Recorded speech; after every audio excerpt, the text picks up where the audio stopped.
குழந்தைகளை கொலை செய்த சம்பவம் தொடர்பாக கட்டிட ஒப்பந்ததாரர் கைது செய்யப்பட்டார். வேலூர் மாவட்டம் குடியாத்தம் அருகே உள்ள ஏரிப்பட்டியை சேர்ந்தவர் வசந்தகுமார். கட்டிட ஒப்பந்ததாரரான இவர் தனது நண்பர்களிடம் பணம் கொடுக்கல் வாங்கல் செய்து வந்ததாக தெரிகிறது. இந்த நிலையில் நேற்று இரவு நண்பன் யோகராஜன் குழந்தைகளான யோகித், தர்ஷன் ஆகியோரை வசந்தகுமார் கடைக்கு அழைத்து செல்வதாக கூறி வீட்டிலிருந்து கூப்பிட்டு சென்றுள்ளார். நீண்ட நேரமாகியும் கடைக்கு சென்றவர்கள் வீடு திரும்பாததால் சந்தேகமடைந்த பெற்றோர் வசந்தகுமாரின் செல்போனுக்கு தொடர்பு கொண்டுள்ளனர். ஆனால் செல்போன் சுவிட்ச் ஆஃப் செய்யப்பட்டிருந்ததால் அதிர்ச்சியடைந்து தேடி சென்றுள்ளனர். அப்போது அங்குள்ள கோவில் அருகே குழந்தைகள் இருவரும் கொலை செய்யப்பட்டு சடலமாக கிடந்ததைக் கண்டு அதிர்ச்சியடைந்தனர். பின்னர் போலீசாருக்கு தகவல் அளித்தனர். அதன் பேரில் சம்பவ இடத்திற்கு வந்த போலீசார் உடல்களை கைப்பற்றி பிரேத பரிசோதனைக்காக அனுப்பி வைத்தனர். மேலும் வசந்தகுமாரை தேடிப்பிடித்து கைது செய்தனர். இது தொடர்பாக போலீசார் விசாரணை நடத்தி வரும் நிலையில் கோயில் அருகே குழந்தைகளின் சடலம் கிடந்ததால் நரபலி கொடுக்கப்பட்டதா என்ற சந்தேகமும் அப்பகுதி மக்களிடையே எழுந்துள்ளது.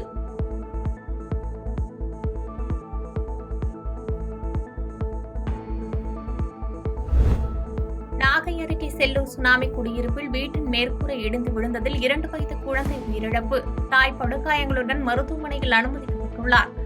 நாகை மாவட்டம் செல்லூர் சுனாமி குடியிருப்பில் வசித்து வரும் தம்பதி விஜயகுமார் பாண்டி மீனா. தம்பதிக்கு 3 குழந்தைகள் உள்ள நிலையில் நேற்று இரவு குடும்பத்தோடு வீட்டில் தூங்கிக் கொண்டிருந்தனர். இரவு 12 மணி அளவில் திடீரென வீட்டின் மேற்கூரை இடிந்து இவர்கள் மீது விழுந்துள்ளது. இதில் உறங்கிக் கொண்டிருந்த 2 வயது குழந்தை யாசின் ராம் மீது ஃபேன் மற்றும் மேற்கூரை விழுந்ததில் உடல் நசுங்கிய நிலையில் மருத்துவமனைக்கு கொண்டு செல்லும் வழியிலேயே குழந்தை உயிரிழந்தார். தாய் பாண்டி மீனா கையில் பலத்த காயமடைந்து மருத்துவமனையில் சிகிச்சை பெற்று வருகிறார். செல்லூர் பகுதியில் அரசால் சுமார் 1000 சுனாமி குடியிருப்பு வீடுகள் அரசால் கட்டிக் கொடுக்கப்பட்டது.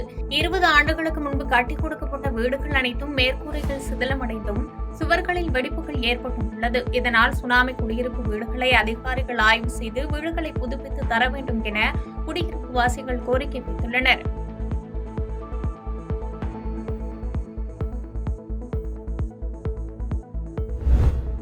ஓமலூர் அருகே சட்டவிரோதமாக நடமாடும் மதுக்கடை நடத்தி டோர் டெலிவரி மூலம் மது விற்பனை செய்தவரை மதுவிலக்கு போலீசார் கைது செய்ததோடு அவரிடம் இருந்த 95 மது பாட்டில்களை பறிமுதல் செய்தனர். சேலம் மாவட்டம் ஓமலூர் அருகே தீவட்டிப்பட்டி காவல் நிலைய எல்லையில் சந்தைப்பட்டி பகுதியைச் சேர்ந்த குமார் என்கிற வக்கீல் என்ற இளைஞர் நடமாடும் மதுக்கடை நடத்தி மது பிரியர்கள் இடத்திற்கே சென்று சட்டவிரோதமாக மது விற்பனை செய்து கொண்டுள்ளார். மேலும் போன் செய்தால் டோர் டெலிவரி போன்று மது பிரியர்கள் இருக்கும் இடத்திற்கே சென்று மது விற்பனை செய்து வந்துள்ளார். இதுகுறித்து ஓமலூரில் உள்ள இரும்பாலை மதுவிலக்கு பிரிவு போலீசாருக்கு தகவல் கிடைத்தது.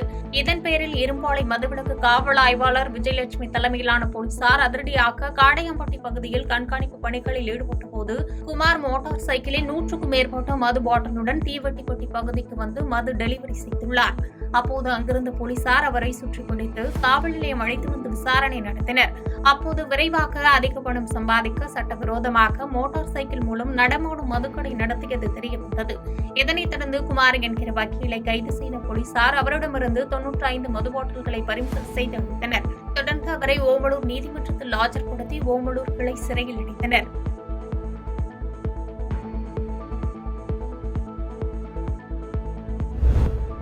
இலுப்பூர் கிராமத்தில் வீட்டில் இருந்த இஸ்லாமிய பெண் மர்மமான முறையில் உயிரிழந்தது கிராம மக்களிடையே அதிர்ச்சியை ஏற்படுத்தி வருகிறது. மயிலாடுதுறை மாவட்டம் இலுப்பூர் கிராமத்தில் வசித்து வருபவர் பஜல் முகமது. இவருக்கு மர்ஜானா பேகம் என்ற மனைவியும் 3 மகன்களும் உள்ளனர். இந்நிலையில் பஜல் முகமது மயிலாடுதுறைக்கு சென்றுவிட்டு வீடு திரும்பியுள்ளார். வீட்டின் உள்ளே சென்று பார்த்தபோது மனைவி மர்ஜானா பேகம் இறந்து கிடந்துள்ளார். இதுகுறித்து பஜல் முகமது பொறையார் காவல் நிலையத்திற்கு அளித்த தகவலின் பேரில் சம்பவ இடத்திற்கு விரைந்து வந்த சீர்காழி டிஎஸ்பி ராஜ்குமார், பொறையார் காவல் ஆய்வாளர் ஜெயந்தி விசாரணை மேற்கொண்டனர்.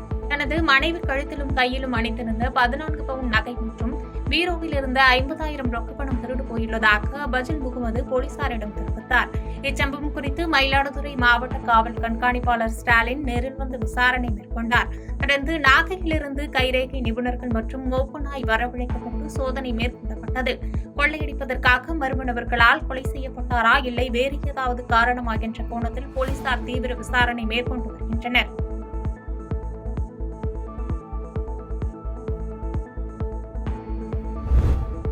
தேனி அருகே பொதுப்பாதையை தன்னுடைய நிலம் என கூறி விற்பனை செய்யப்பட்ட 3 நபர்கள் மீது நடவடிக்கை எடுக்க வலியுறுத்தி தேனி காவல் கண்காணிப்பாளர் அலுவலகத்தில் பாதிக்கப்பட்ட நபர் புகார் அளித்தார். தேனி மாவட்டம் போடிநாயக்கனூர் அருகே கோடாங்கிப்பட்டி கிராமத்தை சேர்ந்தவர் பிரபாகரன். இவர் கடந்த ஆண்டு அதே ஊரை சேர்ந்து தனது உறவினரான முருகன் என்பவரிடமிருந்து 3 சென்ட் நிலத்தை ரூபாய் 8.25 லட்சத்திற்கு பணம் கொடுத்து வாங்கியுள்ளார்.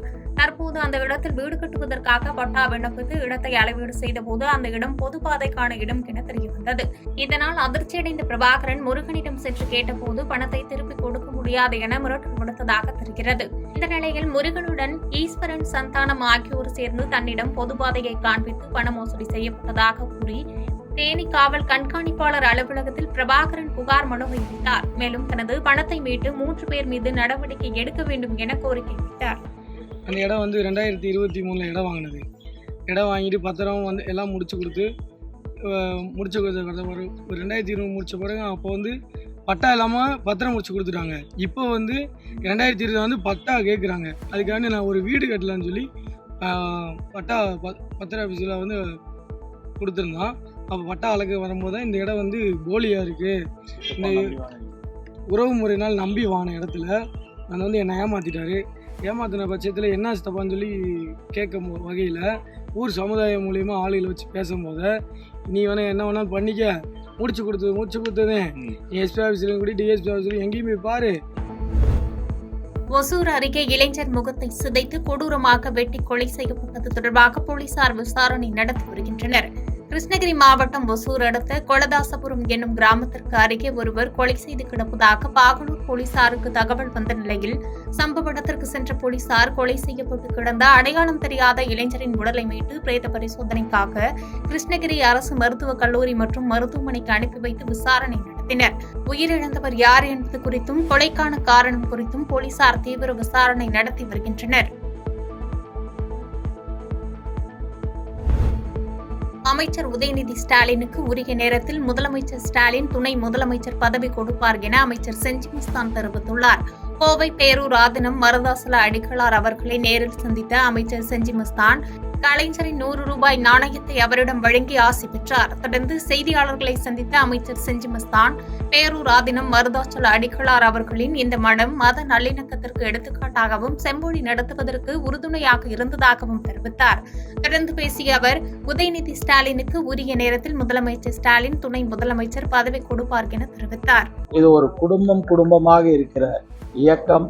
இதில் யார் உழைக்கிறார்களோ, யார் தியாகம் செய்கிறார்களோ, யார் இந்த இயக்கத்துக்காக உண்மையாக இயக்கத்தை நேசிக்கிறார்களோ அவர்களுக்கு அந்த வாய்ப்புகள் தொடர்ந்து கிடைத்து கொண்டு இருப்பதற்கு ஒரு எடுத்துக்காட்டாக என்னையே நான் சொல்லிக் கொள்கிறேன். சாதாரண நிலையில் இருந்த என்னை, ஒரு பேரூர் கழக செயலாளராக இருந்த என்னை மாவட்ட அவைத்தலைவராக, மாவட்ட பொறுப்புக்குழு உறுப்பினராக, தலைமை செயற்குழு உறுப்பினராக, அதற்கு பிறகு மாவட்ட செயலாளராக, இன்றைக்கு பேரூராட்சி மன்ற தலைவராக, சட்டமன்ற உறுப்பினராக, இன்றைக்கு மாண்புமிகு அமைச்சர் என்ற நிலையை இந்த இயக்கம் உருவாக்கி கொடுத்திருக்கிறான்னு சொன்னால் சாதாரண தொண்டனை போலதான் இந்த இயக்கத்தில் உள்ள 2 கோடி தொண்டர்களுடைய அந்த நிலை எப்படி இருக்கிறதோ அதை போலதான் சீர்பார்த்து நம்முடைய கழகம் தலைமை அந்த முடிவை எடுக்கிறது என்பதுதான் எல்லோரும் அறிந்தது.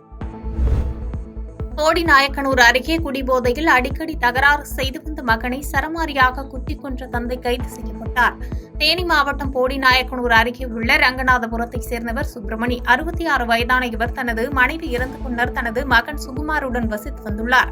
சுகுமார் தனியார் நிதி நிறுவன வங்கியில் பணியாற்றி வந்த நிலையில் மது அருந்துவிட்டு தனது தந்தையிடம் தனக்கு திருமணம் முடித்து வைக்க கூறியும் சொத்தில் அதற்குரிய பங்கை பிரித்து தர வேண்டி தகராறு செய்து வந்துள்ளார்.